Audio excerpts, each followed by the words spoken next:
Diberlakukan sejak 14 Februari 2024, pemerintah Provinsi Bali melalui Dinas Pariwisata Dispar Provinsi Bali berhasil mengumpulkan retribusi pungutan wisatawan asing atau PWA atau Tourist Levy sebanyak 64,75 miliar rupiah.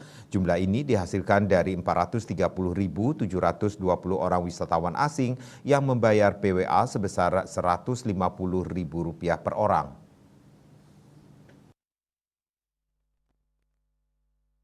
PJ Gubernur Bali Sangmade Mahendra Jaya mengatakan hingga 22 April 2024 pukul 8.45 WITA jumlah pembayaran pungutan wisatawan asing sebanyak 64,75 miliar rupiah dari 430.720 wisatawan asing.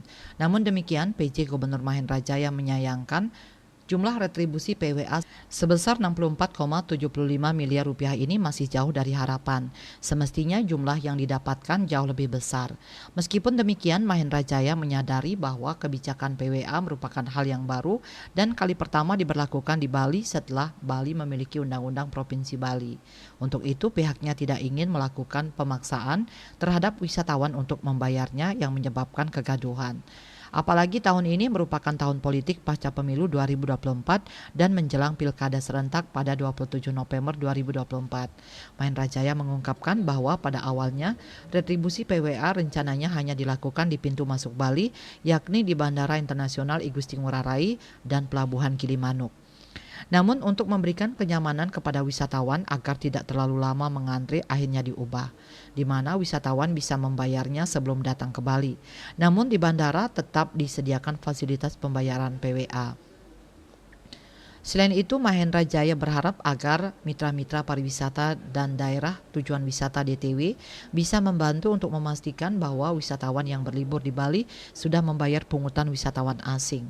Bahkan ke depan, Pemprov Bali juga akan meningkatkan kerjasama dengan Asita dan stakeholder pariwisata lainnya agar tiket wisatawan di dalamnya sudah include pembayaran PWA. Terkait penggunaan retribusi PWA, Mahendra Jaya mengatakan akan digunakan dua hal penting sesuai arahan Presiden, yaitu untuk pelestarian budaya dan mengatasi masalah sampah.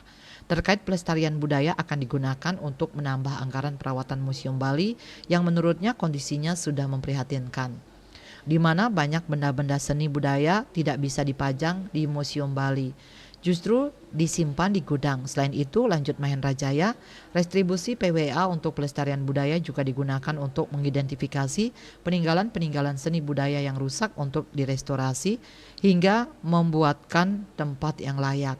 Menurutnya, salah satu untuk menjadi kota modern adalah memiliki museum yang bagus. Winata Bali Post melaporkan.